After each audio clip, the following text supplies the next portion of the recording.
This guide will help you grab the base mechanics of Endless Legend 2, so if in case you're new to the game or you just need a refresher, this guide is going to help you hit the ground running in the first few games. Now keep in mind that every single faction in this game has specific mechanics that change how certain of the mechanics work, so make sure you also check out my faction specific guides for the finer details on whatever you want to play. And before I forget, I also did a review of the game in case you're unsure whether or not you should get it at this point, so check that out. And I'll leave links to all of that in the description down below. Now, let's get into it. The first thing you need to do with every faction, regardless of what you're playing, is found your capital. Now, you don't necessarily need to do that on the first turn, as the game already suggests, but it's generally good to do that, and you're probably not going to be able to find much better locations than the first turn if you start exploring. However, you are free to do so. Now, you might want to turn on the yields button on the bottom left over here. That shows you what yields every single of these tiles will get. The place where you found your capital will grab the location where you settle it. So let's say that is over here. And also all the yields of the tiles around it. If you want to see the tiles more clearly, you can turn this on so you can really see what you're doing. Now, every single one of your military units is going to have this button over here, the Found Capital button, and that is going to allow you to place down your first city.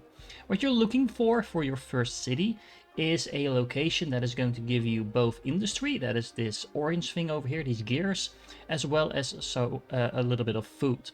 The more the better, but without industry, you're not going to be able to build pretty much anything really quickly, so starting out with industry is better than starting out with anything else. If you can get some other things to go along with that, for example, you can see this gold thing over here that is pretty much the money. It's called dust in this game, as well as some science. That is really nice. Actually, this starting location is a lot better than I would typically expect to get on average, but you're mainly looking for industry along with a little bit of food.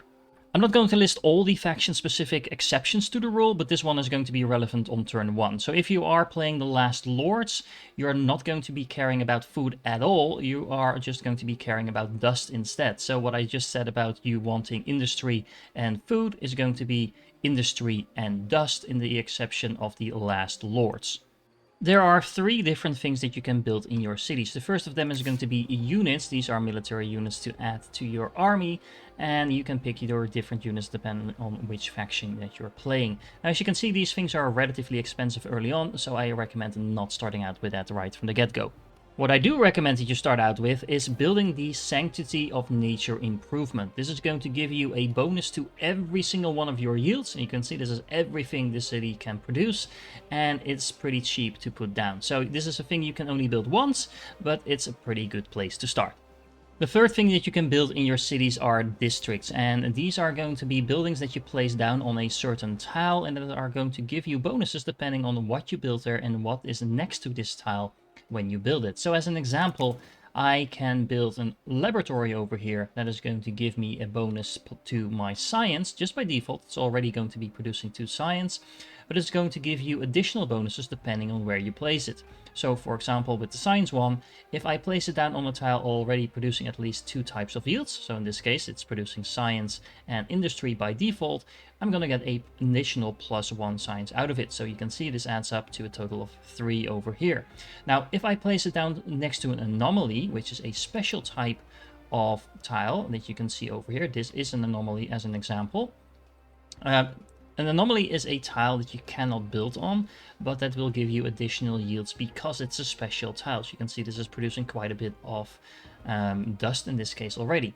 However, that means that if I go to this tile and I select the laboratory, I'm not just going to get that 3 that I got from this tile over here. I'm going to get +5 because it gets +2 from just being a laboratory, and it's going to get +1 because it's on a tile that is already producing 2 different things, and then I'm going to get another +2 because it's next to an anomaly. So this is one of the more complex examples, but it does really matter where you place down your districts. Generally speaking, districts want to be placed on tiles that are already producing what that district is also going to be producing. So as an example, if you build a farm, it is going to give you some additional food, but if you place it on a tile that already has food on it, it's going to give you even more food. So long story short, really think about where you place down your districts. You also want to place districts close together, because if you have them surrounded by 4 other ones, it's going to level up and give you even more of that same resource. If all of this already sounds really confusing, I don't blame you, because it is a little bit overwhelming at first, but it's really not that difficult once you get a little bit of practice under your belt. So what you typically want to do is, again, very similar to how we selected the starting location of our city. You want to get up something that gives you additional production first, then probably something that gives you either food or science, depending on what you're lacking. In this case, I already have quite a bit of science production, so I'm probably going to get for some food. And then you might want to either keep increasing your production, or you might want to add in some influence production as well, because basically you're going to need all of these resources. So just look at what you're producing the least of and adjust accordingly. All of that is under the assumption that you have enough production to get that going. So typically this is something you want to address first. If you're looking at this video and you're wondering, like, how am I going to build a works if I can't select it? Well, the answer is that you're going to need to do some research. The research tree in Endless Legend 2 is very flexible. You can pick a lot of different options right from the get-go. And if you play a civilization that does not start out with the workshop unlocked, then this is probably the first thing you want to pick up. After that, you want to focus on either the fencing, so you can get access to the farm, or on the scientific charter, so you can get access to the laboratory. In terms of doing research, once you get those basics out of the way, you might want to look into the faction-specific technologies that you have access to. This is going to be different, of course, for every single faction, but typically these will give you things that are going to be really good for you, depending on what your faction is trying to do. The last thing to note about technologies is that once you research a certain number of them, you will be able to move on to the next era and get access to even more technologies that are typically going to be more expensive to research, but also give you a lot stronger effects. Again, then you will have to research even more technologies and so on to work your way all the way down the technology tree. That doesn't mean that you need to move on to the next type of technology once you get access to it. You can actually research all of them. You are just going to be able to move on once you research at least 8 out of the, in this case, 10 that are available. If you want to know exactly how long it's going to take you to research all of these, then you can turn on this little display over here, and you can see this is going to take me 4 turns, for example, and you can actually queue up a whole bunch of research in a row if you want to, and then you don't have to bother about looking back to that. However, especially early on, I recommend not doing this because, well, you might want to change up what you're researching depending on what you need next.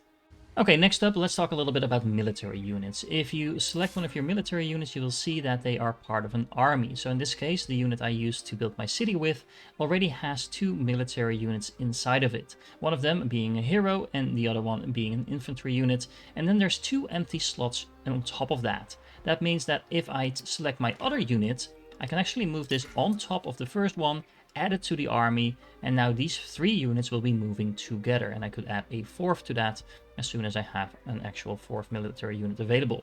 There's 2 additional slots that will open up during the game, so at the end of the game you will have armies in total of 6 units that you can move around all together. That means that it makes it easier for them to fight together, they can protect each other and so on. However, that also means that you can only move them as a single unit, so if you want to explore the map more quickly, you're going to have to split them up, but that will make them more vulnerable to attack. Once you start moving around your army, you will find these question marks on the map, or if you zoom in a little bit, it's these glowing things on the map. And these are curiosities. If you move your unit over them, then you will get a certain reward. It could be a quest, it could be some dust, it could be items, it could be pretty much anything you don't know up front, but they are always worth grabbing. Another thing that you will find very quickly while exploring are these little villages all around the map. These are minor factions that you can actually integrate into your own empire, but they won't necessarily join you willingly, especially if they have this little lightning bolt next to their villages. They're actually hostile and they will actively attack your units if they find an opportunity to do so. There's different ways in which you can deal with these factions across the map. First of all, you can just run up your heroes to one of their cities and try to bribe them. This is going to cost you dust, a significant amount of dust, especially early on, but that basically will just turn the village passive. You need to do this for every single one of these villages that you encounter, so this cost can add up pretty quickly. If you don't want to do that, but you don't want to fight either, there's a second option to do a parlay. This is going to trigger a certain quest that has a little bit of story around it. But basically, this is going to give you something to do that, if you actually do this, will turn all the villages in the entire region into a passive state and therefore not harassing you anymore or even able to join your empire. Last but not least, you can also decide to just attack the village. You'll get a preview of your strength versus theirs, and if you choose to attack them, it will bring you to a battle screen. Now, this brings me to how battle in this game actually works. There's a couple of ways you can do this. You can either do a manual battle, we'll get into that in a moment, or you can just do an instant resolution and it will just auto-compute how this battle will go. Now, in this case, you can see that my army is going to be completely wiped out. You can see that on the left, while the enemy is just going to take a bit of damage. So this is definitely not what we want to do. If we do a manual battle, we might do better, we might do worse, we don't know, but we'll have to take care of this ourselves. If you do want to try and do better than the AI will do for you, you can first of all select where your units are going to start out. So you can rearrange your units on these blue tiles, which are the area that you can spread out yourself, and the enemy will be spawning somewhere here. As soon as you're ready to go, then you can press this button and the battle will start. Now, in general, I would advise you to put your melee units up front, your ranged units in the back, and if you have faster units like cavalry, you can put them a little bit further back because they will have typically a little bit of extra movement to get to the enemy anyway. So this way you can make sure you start dishing out as much damage as early as possible. Now, sometimes it might be a good idea to use some of these choke points on the map. Remember, this is the actual map that you are also discovering out on the battlefield. So there might be hills, there might be water, etc., etc. That is all going to factor into your tactics. For example, over here, there is a very small bottleneck that I can make use of. So I could gather my units in the back down here, and that would only allow a single unit to reach me per turn. Of course, ranged units might still be able to fire through, but you know, this is one way of taking advantage of that. Now, considering these are all infantry units, that is actually a pretty straightforward way of handling this battle. In combat, you can move your units around, and if you move them close enough to your enemy, you can also attack them. Alternatively, if you have a ranged unit, you can attack them from afar. If you can't attack a unit during your own turn, you can just defend, and that will give your unit a little bit of extra defensive bonus in case it does get attacked back. Now, you don't actually need to go through all of your units, selecting them one by one to defend. You can just end the round, and anything that can still move is going to automatically defend. Some units also get an active skill that you can use. For example, this one can heal a different unit. And of course, making sure you use those abilities will help you turn the combat to your favor. If you want to know exactly why you're doing the damage that you're doing, you can also press Control. You can see the base damage, the defense, the ground effects. For example, if you hide in the forest or you have the upper ground, you might get different modifiers applied to your damage. And long story short, this helps you determine from what angle you should be attacking, which enemies you should be attacking, and so forth. Now, I think it's safe to say I did a lot better than the AI did for me. This is not going to hold true in every battle, so you don't have to worry about doing every battle manually in order to get the optimal result. It's just about if the AI is actually able to leverage the type of units that you're using. Now, because I was using this bottleneck, that is something the AI won't do for you. So that helped me get the upper hand in this case. Now, as you can see, you also get some battle spoils from doing these battles, some gold, some items, and you can equip these items to your heroes. On top of that, you're also going to gain experience, not just for your hero, which will allow it to get additional skills, but also your normal units get experience and start doing more and more damage, get more health, etc. Long story short, the more combat you do, the more elite your units will become. Going back to our village for a moment, you can see that it is currently on fire, which means it is sacked. Now, this means that this village is not actually going to be destroyed, like it says on the tooltip once you first attack it. It's not being removed from the map anyway. It is going to be temporarily out of order. If you want to repair it, you can. You can go to your city and you can rebuild the village. It will spawn back as a non-hostile village, and you can then use it just like if you did the quest or if you bribed them. We also got some pretty nifty loot from that battle, so if you go to the hero circle over here, you then select your hero, and you go to the equipment tab, this is where you will find those items. Now, some items might be consumables, you can equip them, they will give you a special ability that you can use once in a combat and then the item will be gone.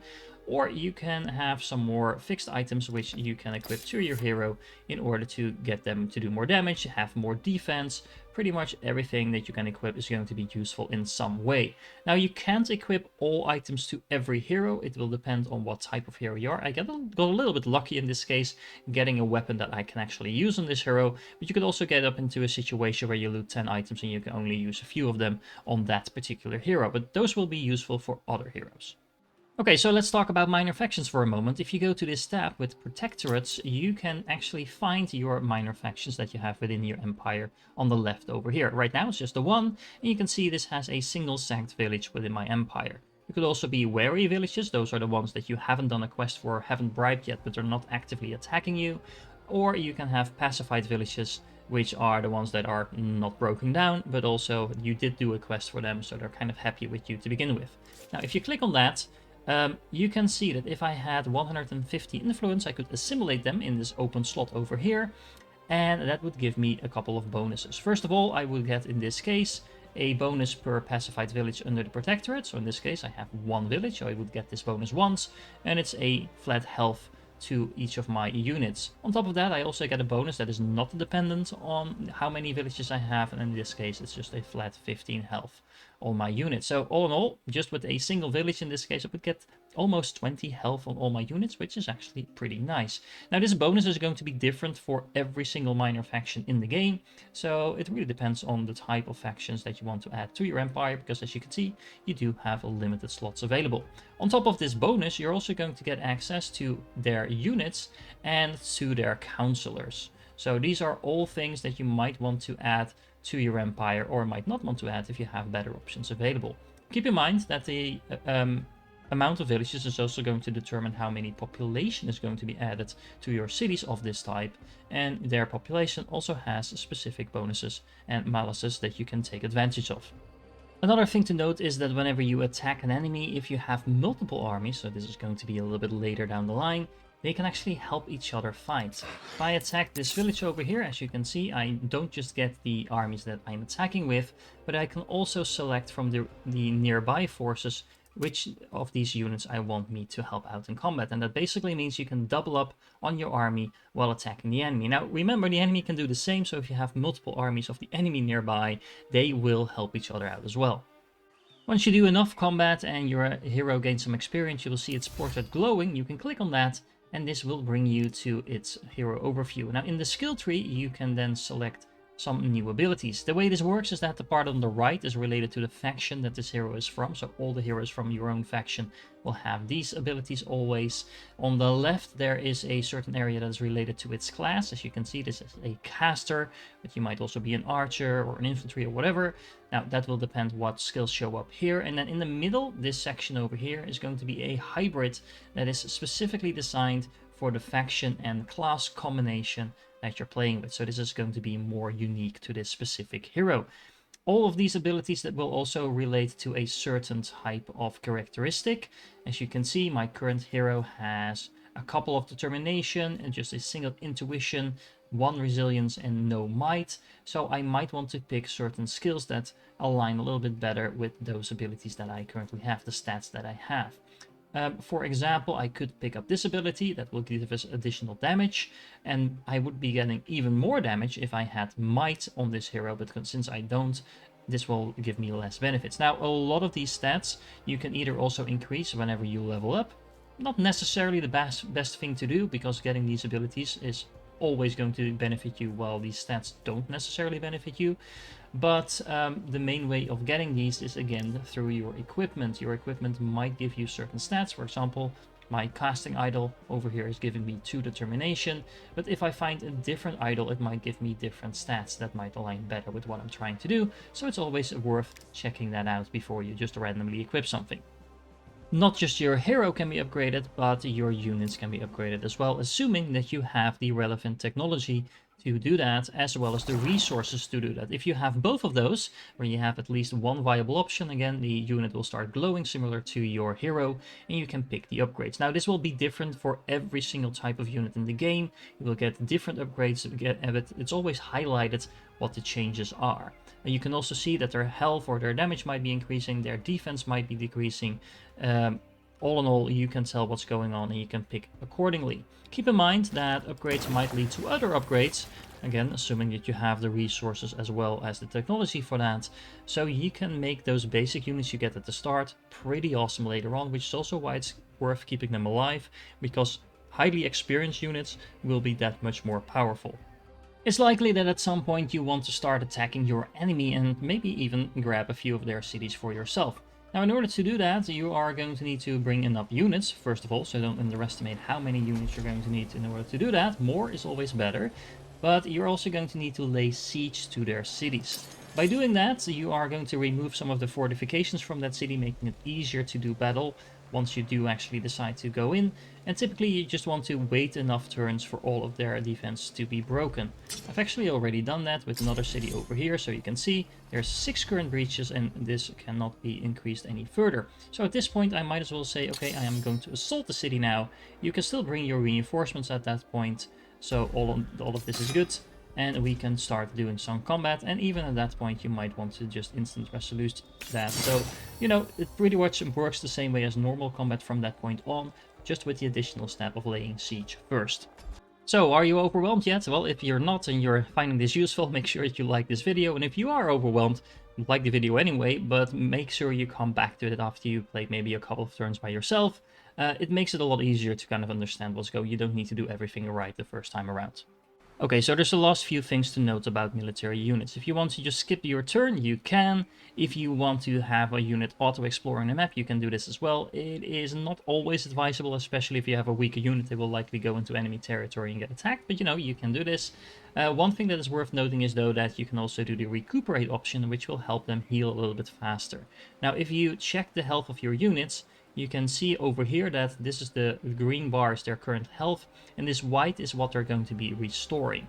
Now, if you are in allied territory, so in your own territory, they're actually going to restore their health by itself without you actively resting. So keep that in mind and take advantage of that whenever you can. Another thing to note is that when you look at these tooltips, if you press shift, it will lock this in place. You can see that over here. And then if you hover over something else, you can again hold shift. It will lock this in place as well. And you can keep going through all these nested explanations throughout the entire game. And as you can see, you can just keep going, keep going, keep going, and so on. And make sure that everything that you're reading you can actually understand just by pressing shift and locking these things into place. Outside of doing quests for your minor factions, you're also just going to get quests that are part of your faction. Now, you typically want to try and do all of these quests more or less as quickly as you can, because the rewards can be really good, and they also progress the story, give you sometimes new items, new heroes, new abilities, new whatever, basically. They're going to give you a lot of good stuff along the way. Now, sometimes you might get stuck a little bit because you need to reach a destination that you can't get to yet, or you need to produce a certain amount of materials in order to progress. Don't worry about that. That means you're probably ahead of the curve already. So just keep following this and try to do them whenever you can. Okay, so let's talk about territories and expansion. As you can see, we currently have a city that is actually going to claim this entire region for us. That means that this is our territory. Every single part of this thing is already our territory, and we could expand into there if we would want to. So unlike, for example, Civilization, if you're familiar with the game where you just claim a certain area around your city, this is a zone-based system that works slightly different. Now, in order to expand even further, you can start building camps. Camps are going to cost you influence. For some factions it works slightly different, but all the factions have a similar mechanic. And you can place this camp down in a very similar way as you would do with your cities. Now, again, you can see that there's a couple of locations that the game suggests might be good ones. This one in particular seems to be pretty sweet, so we can move over there and start building a camp. Once you have a camp built, as you can see, this area is now sort of claimed for me, but if I zoom out, you can see the difference between the actual claimed territory and the semi-claimed territory. The main reason for this is that we haven't attached this yet to a city. We can do that by spending some more influence, so keep in mind this is a very expensive thing to do, especially early on, so make sure you're attaching the territories that you really want. Now, if I click this, you can see I can select the city to attach to. Currently I only have a single city, so I can do this, and voila, now the territory is actually fully claimed. And moreover, I'm actually getting all of these production resources over here added to my city. So expanding your city in this way is extremely useful to get the production up and running. Now, there is a limit to that, because if you go to your city, you can see I have now attached 2 out of 2 territories. So I'll need to either get a new technology or build a specific building in my cities in order to allow me to connect more territories. I can still keep building camps though, so there's no limit on how many camps you can build other than the resources you might need to spend on that. But if you do that, you can also just turn your next camp into a city itself. Now, again, you can attach another territory to that city, and that way you can keep growing your empire. Of course, you're not alone in the world. There's also going to be other factions running around the world claiming territories, so make sure you prioritize the territories that you want the most. Specifically, if you find any territories with these colored symbols on them, these are going to be strategic resources or luxury resources, but particular any zones with strategic resources are a high priority to claim. These resources are going to help you make more advanced buildings, upgrade your units, and well, they make for a very nice high priority area to take. There are also world wonders. There's only going to be a couple of these on the maps. These tend to give you very strong bonuses if you can capture that zone first and keep it, of course, and not have it fall in the enemy's hands. If you get any of those in your zones, you might as well grab them, but keep in mind that you also want to be a little bit tactical about how you place your zones, because pretty much you want to keep the enemy as far away from you as possible, or in case you have a friendly enemy nearby, at least make sure that they're not putting you with your back up to a corner, but make sure you have some room to expand yourself. Another thing to note about cities is there is also a limit to how many cities you would want to build. If you go to your empire overview, you can see your city cap. You can increase this, by the way, so you just start out with usually about 3 city cap, depending a little bit on the faction, and that is going to kind of tell you how many cities you want to build. Now, that said, you can go over this cap. Just keep in mind that it will dip your empire approval, and therefore it might cause you some problems, but you can go over the cap as long as you manage it carefully. In case you're wondering, every now and then you might find resources that are underwater and that you can't actually access just yet. Now, there is going to be a special event called a monsoon that is pretty much just going to cause a lot of rain and then retract the water. Not entirely sure about the order of that, but you know, that's how it works in the game. And this is going to grow the world map, basically. And that event is going to trigger several times throughout the game, giving you more and more options about where to expand, also giving you access to more and more of the complex high-end resources. So, you know, if you don't manage to grab interesting land early on for whatever reason, don't worry, there's plenty of more to come. At the same time, you don't necessarily need to hold back on getting new territories because you're afraid to spend all your resources on doing so and then not being able to grab the more interesting ones later on, because a lot of these lands that will spawn from under the sea will have these fortresses on top of them. Now, those fortresses you can attack. These will have very strong units in them, but they will also give you very nice rewards if you actually manage to destroy them. But if you decide to seize the fortress, this actually functions as a camp. So this will make the fortress into one of your own camps and thereby being a location that you can easily use yourself. Now keep in mind that you can't move the fortress, so it might not be in an ideal position. So if you do want to destroy the fortress but not claim it in this way, you can just decide to plunder it. You will get some influence from that, and then you can just place a camp down wherever you want, but this is likely going to be the cheaper way of doing so. It's also worth noting that if you do attack a fortress, you can't do an instant resolution, so you will always have to do these battles manually. And you also cannot bring reinforcements into the fortress, so these are going to be relatively difficult battles compared to everything else you'll be doing. Another thing that you can find in your empire overview is your city council. This won't actually unlock until the first monsoon. This is an automatically triggered event after a certain amount of turns, and this will allow you to pick councillors to add some bonuses to your empire. You can always change these, so if you are thinking about picking a different one, you can do that. You just need to spend a little bit of dust on that in order to do so, and each of these councillors will give you a different bonus to your empire. So pick the ones that go best with whatever you're trying to do at that moment. It's hard to give you a fixed guideline for that, but just keep in mind that you can always change them later if you want to. Initially, you will just have a couple of these, and every monsoon that passes will unlock more and more slots for your council seats.